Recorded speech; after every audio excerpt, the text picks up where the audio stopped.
बिस्मिल्लाहिर्रहमानिर्रहीम। ज़कात कोर्स के हवाले से आपको पता होगा कि किस्तें पेश की जा रही हैं।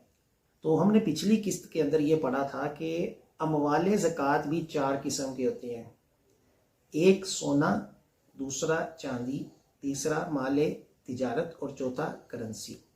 उसके अंदर मैंने आपको डिटेल से बताया था कि सोना चांदी किसी भी शक्ल में हो उसके ऊपर ज़कात है, इसी तरह पैसे किसी भी हालत में हो उसके ऊपर ज़कात है, इसी तरह जो भी चीज़ खरीदी है इस नीयत से कि मैं इसको बेचूंगा उसके ऊपर ज़कात है। अब ज़रा इसको मज़ीद डिटेल से आगे के तिजारत, इन 4 के अलावा कौन सी चीज़ें हैं जिनके ऊपर ज़कात नहीं। आज इंशाअल्लाह अज़्ज़ व जल आप इस हवाले से कई आपके जो जहन के अंदर सवालात पूछने वाले होते हैं वो ऑटोमेटिकली हल हो जाएंगे। आपके पास एक स्लाइड भेजी है जिसके अंदर लिखा हुआ है कि जिन अमवाल पर ज़कात नहीं।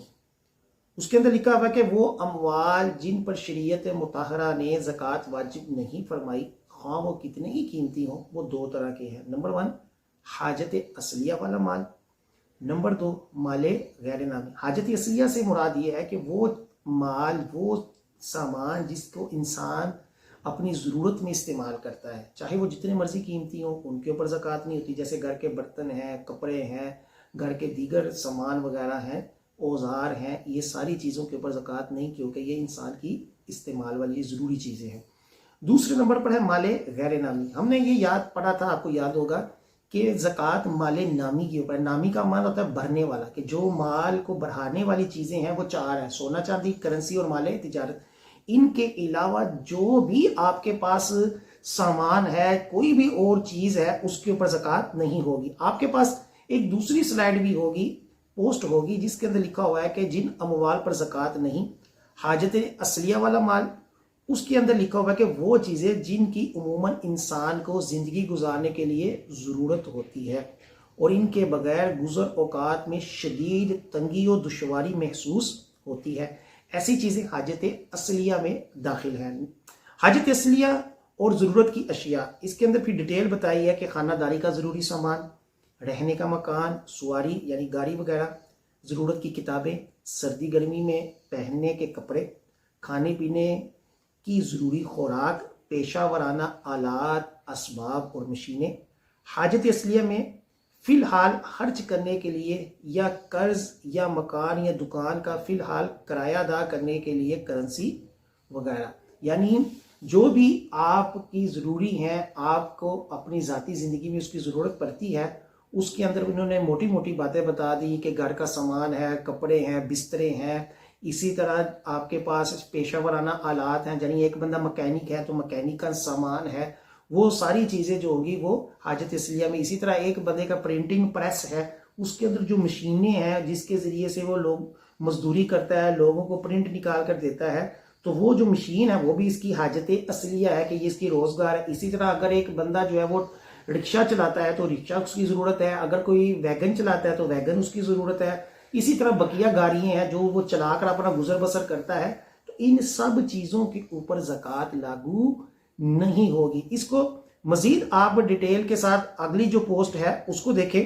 कि उसके अंदर जो है वो एक लंबी लिस्ट बनी होगी कि किन किन चीज़ों के ऊपर ज़कात नहीं, गैर नामी मालों की मज़ीद डिटेल है। उसके अंदर आप देखेंगे कि मकान, फर्नीचर, गोदाम, किताबें, दुकान, flat, mobile, laptop, CCTV, generator, खाली प्लाट, फैक्ट्री की ज़मीनो अमारत, औजार, काउंटर टेबल, कार, बाइक, खेल का सामान, किराए पर दी गई दुकान, फ्रिज, ज़रूरत से ज़ायद कपड़े, फार्म हाउस, फैक्ट्री की मशीनें, दुकान के showcase, TV, dish, LCD, artificial जेवरात, हीरे जवाहरात, तज़य्युन व आराइश का सामान, घर या दुकान में लगा एसी, किराए पर दिया गया रिक्शा, और आखिर के अंदर है किराए पर दिया हुआ घर। ये 30 मोटी मोटी बताई हैं, लेकिन उसूल वही है जो मैंने आपसे पहले अर्ज किया कि 4 के अलावा किसी भी दुनिया के सामान के ऊपर ज़कात लागू नहीं होगी। अगर अब आप इस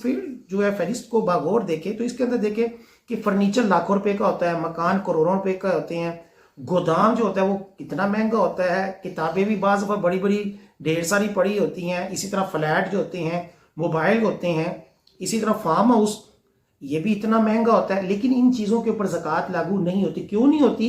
कि ना ये सोना है, ना चांदी है, ना करेंसी है, ना माले तिजारत है। तो 4 के अलावा जो भी शय होगी उसके ऊपर ज़कात नहीं होगी। अब देखिए फैक्ट्री, एक बंदे की फैक्ट्री है, वो करोड़ रुपए की होगी, अब उसके अंदर वो कारोबार करता है, अब वो फैक्ट्री के ऊपर ज़कात नहीं। अब फैक्ट्री के अंदर जो मशीनें लगी हुई हैं वो भी आपको पता है कि लाखों रुपए की एक मशीन होती है, अब उन मशीनों के ऊपर भी ज़कात नहीं। क्यों? क्योंकि ना उसने फैक्ट्री बेचने की नीयत से रखी हुई है, ना ही उसने मशीनें, बल्कि उसने उस मशीनों से माल तैयार करता है जिसको वो बेचता है। अब जो माल है, चाहे वो रा है, चाहे वो पूरा तैयार शुदा है, चाहे आगे बेचा हुआ है, उसके पैसे आने हैं, उन सब के ऊपर ज़कात होगी। लेकिन वो इसलिए कि वो माले तिजारत हैं। उनके अलावा जो माले तिजारत नहीं है, फैक्ट्री है, आपका घर है, फार्म हाउस है, आपके दीगर प्लाट है, जो भी बेचने की नीयत से नहीं है, उनके ऊपर ज़कात नहीं होगी। लिहाजा अगर एक बंदा दुकान चला रहा है और उसकी दुकान के अंदर एसी लगा हुआ है, शोकेस है, और उसकी दुकान के अंदर एक खूबसूरत सी काउंटर टेबल है, तो इन सब के ऊपर ज़कात नहीं होगी। ज़कात किसके ऊपर होगी? जो जो माल उसने बेचने की नीयत से रखा हुआ है उनके ऊपर सिर्फ ज़कात लागू होगी। उनके अलावा बकिया जो चीजें हैं, चाहे वो जितनी मर्जी कीमती हो, जैसे मैंने पहले भी कहा, हीरे जवाहरात जो हैं, इनके ऊपर ज़कात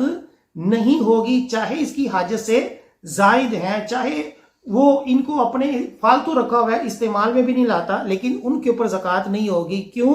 क्योंकि ज़कात सिर्फ और सिर्फ 4 चीज़ों पर है: सोना, चांदी, करेंसी और माले तिजारत। उम्मीद है आपको इस हवाले से काफ़ी समझ आ गई होगी। अल्लाह ताला हम सबको दीन की समझ की तौफीक अता फरमाए।